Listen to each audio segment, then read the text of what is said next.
একজন সাহাবী এক জায়গার মধ্যে একটা তাঁবু গাড়লেন। ওই তাঁবু গাড়ার পরে রাতের বেলায় যখন সেখানে স্নান করার জন্য গেলেন, যখন শোয়ার জন্য গেলেন, এমন সময় নিজ কানে শুনতে পাইল মাটির নিচ থেকে কোরআন তিলাওয়াতের আওয়াজ আসতেছে। মাটির নিচ থেকে সূরাতুল মুলকের তিলাওয়াতের আওয়াজ আসতেছে। এমন সময় আপনি আমাদের নবীর কাছে ওই সাহাবী গেলেন, ইয়া রাসূলুল্লাহ, ইয়া হাবিবাল্লাহ, ওই কবর থেকে কোরআন তিলাওয়াতের আওয়াজ আসতেছে। আপনি আমাদের নবী বলেন, ও সাহাবী, আল্লাহর এই বান্দা দুনিয়ার মধ্যে থাকাকালীন অবস্থায় কোরআনকে বড় মুহাব্বত করত, প্রতিদিন এশার নামাজের। সম্মানিত উপস্থিতি, আপনারা এখানে যারা আসছেন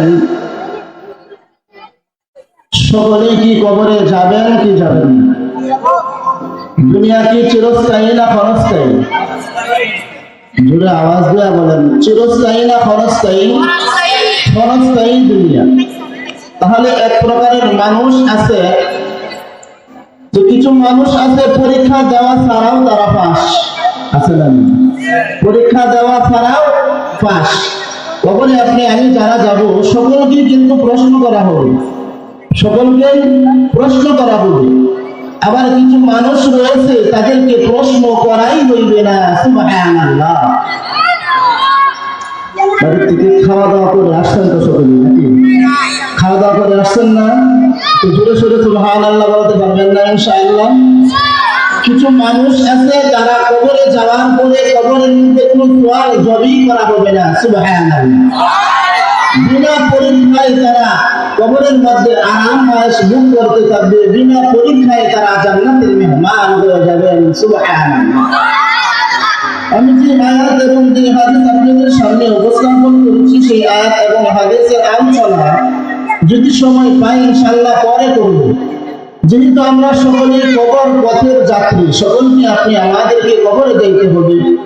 তাহলে যে সমস্ত মানুষ যারা কবরে যাওয়ার পরে তাদের কবরের মধ্যে সওয়াল জব হবে না, তারা ইন্তেকাল করার পরে কবরে রাখার পরে আল্লাহ পাক রব্বুল আলামিন বলবেন, হে রহমতের ফেরেশতারা, ফায়ুনাদি মুনাদি মিনাস সামা, আল্লাহ তাআলা আকাশ থেকে ডাক দিয়ে বলবে, এরা কবরে আসছে, এদেরকে সাবধান, কোনো সওয়াল জবাব করাতে পারবে না। সুবহানাল্লাহ।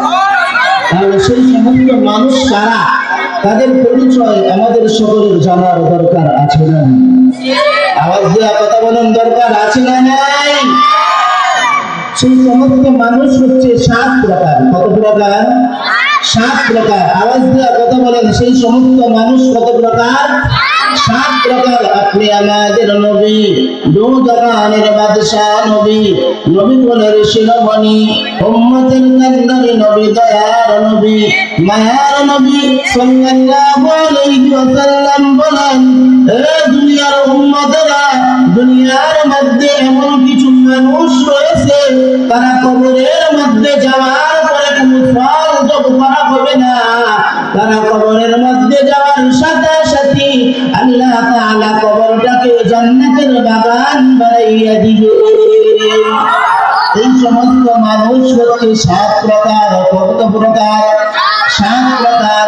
আপনি আমাদের নবী সাল্লাল্লাহু আলাইহি ওয়াসাল্লাম বলেন, হে দুনিয়ার উম্মত, 1 নম্বর হলো ইসলামিক রাষ্ট্রের ভূখণ্ড তথা যারা সীমান্ত এলাকা পাহারা দেয়, যেই সমস্ত সেনারা সীমান্ত এলাকা পাহারা দিতে যায়, তাদের উপর যদি কোনো হামলা আসে, তাদের উপর যদি কোনো জুলুম আসে, আর এমন অবস্থায় যদি তারা মরিয়া যায়, ওই সমস্ত মানুষদেরকে যখন কবরের মধ্যে রাখা হবে, আল্লাহর নবী বলেন, এরা কবরের মধ্যে যাওয়ার পরে আল্লাহ পাক রব্বুল আলামিনের আদেশে ফেরেশতারা তাদেরকে ফল জব করবে না।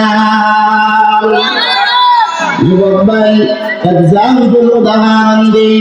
আমাদের বাংলাদেশের সীমানা যেখান থেকে শেষ, আমাদের বাংলাদেশের সীমানা এখান থেকে শেষ, সেখান থেকে আবার ইন্ডিয়ার সীমানা শুরু, ঠিক না বেঠিক? আওয়াজ দিয়ে কথা বলেন, ঠিক না বেঠিক? এখন আপনাদেরকে একটা প্রশ্ন করি, আপনারা বলেন তো দেখি, বর্তমান সময়ে আর বর্তমান যুগে ইন্ডিয়া আমাদের পার্শ্ববর্তী যে রাষ্ট্র আছে, যে দেশ আছে, এই দেশটা কি আমাদের বন্ধু না শত্রু? আওয়াজ দিয়ে কথা বলেন, আমাদের বন্ধু না শত্রু? এখন আমাদের বড় দুশ্মন।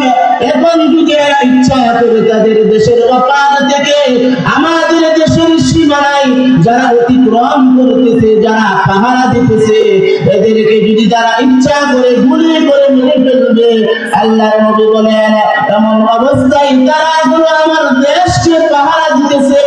কারণ হইল এই ইসলামিক রাষ্ট্র, এই 95% মুসলমানের দেশে শতকরা 80% মানুষ নামাজ আদায় করে। এখন আমাদের বাংলাদেশের জমিনকে সমস্ত সেনারা পাহারা দিতেছে। আর এমন অবস্থায় যদি তাদের উপর হামলা করে, আর এমন অবস্থায় যদি তাদের মরণ হয়ে যায়, আল্লাহর নবী বলেন তারা কবরে যাওয়ার পরে, তারা কবরে যাইতে দেরি করবে, তাদের কবরটাকে আল্লাহ জান্নাত বানাইতে দেরি করবে না। তাহলে 7 নম্বরের কয় নাম্বার? 1 নাম্বার। 2 নাম্বার হলো আল্লাহ বলেন ওয়ালা তাকুলু লিমান ইউকালু ফি সাবিলিল্লাহি আমওয়াত বাল আহইয়াউন ওয়ালাকিন লা তাশউরুন। আল্লাহ বলেন ও আমার বন্ধু, ও আমার দুষ্ট, ও আমার হাবিব, আপনি আমার বান্দা বান্দীদেরকে জানায় দেন, আমার যে সমস্ত বান্দারা দুনিয়ার মধ্যে থাকাকালীন অবস্থায় আমি আল্লাহর ইজ্জত রক্ষা করার জন্য, এই কুরআনের সংবিধান জারি করার জন্য, আমার যে সমস্ত বান্দারা আমি আল্লাহর রাগে, আমি আল্লাহর রাস্তায়, আমি আল্লাহকে রাজি করার জন্য, আমি আল্লাহকে খুশি করার জন্য আমার যে সমস্ত বান্দারা শাহাদাত বরণ করবে, আল্লাহর নবী বলেন আল্লাহর এই সমস্ত বান্দা আর বান্দীরা কবরের মধ্যে যাওয়ার পরে তাদের কবরের মধ্যে কোনো আযাব হইবে না, তাদের কবরের মধ্যে কোনো আযাব হইবে না। যারা এই ইসলামকে টিকাইয়া রাখার জন্য, মসজিদ মাদ্রাসা টিকাইয়া রাখার জন্য যারা তাদের নিজের রক্তের শেষ পুরো পর্যন্ত দিয়ে চেষ্টা মুজাহাদা করবে, তারা কবরে যাওয়ার পরে তাদের কবরের মধ্যে কোনো সওয়াল জব হইবে না। সুবহানাল্লাহ। কবরে যাওয়ার পরে কি হবে না? সওয়াল জব হবে না। 2 নাম্বার।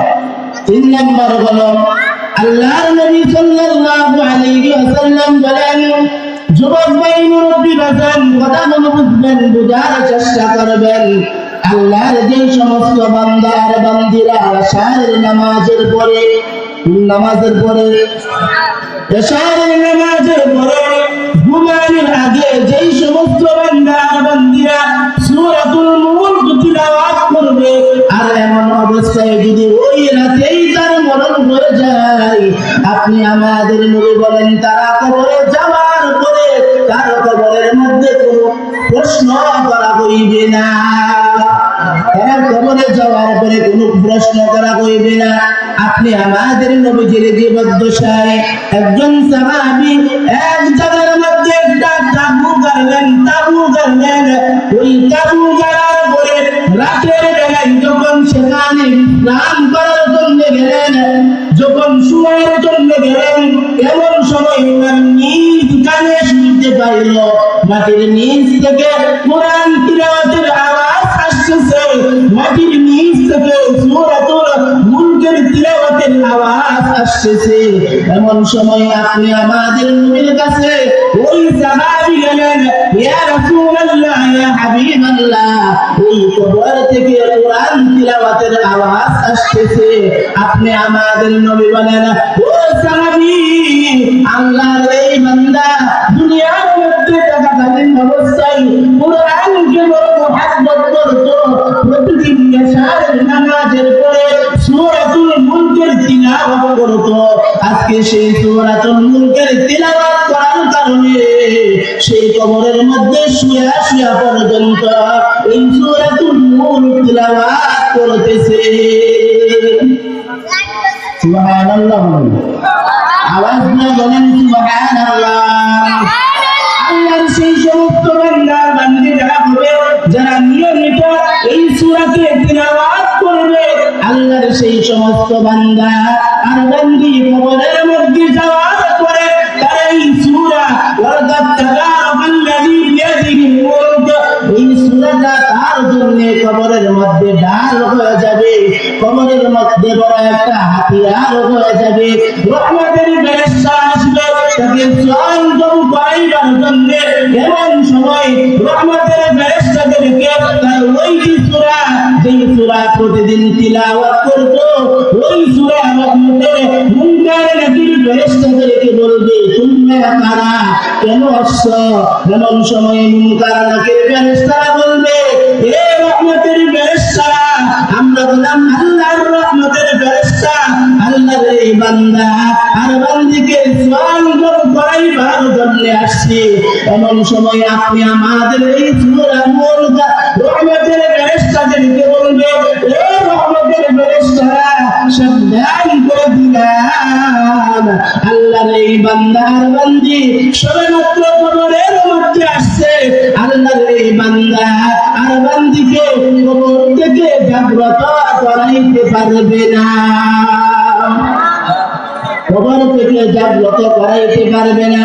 এমন সময় মুনকার নাকির ফেরেশতা বলবে, হে রহমতের ফেরেশতা, আমাদের কি আল্লাহ পাঠাইছেন? আমরা বললাম আল্লাহর রহমতের ফেরেশতা। মুনকার নাকির রহমতের ফেরেশতারা বলবে, তোমরা তার সঙ্গে, তুমি কুরআন তার সঙ্গে কতদিন থাকবা?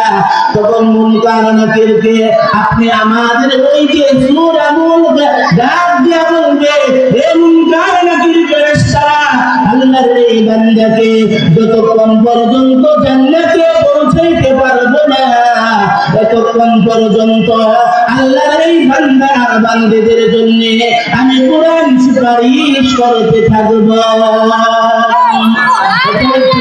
শরীফের মধ্যে আপনি আমাদের নবী আলোচনা করেছেন, ইযা ফুতিহাল বাইতু ফি কবরি জাআল কুরআন ইনদা রাসিহি والصلاة عن يمينه والصيام عن شماله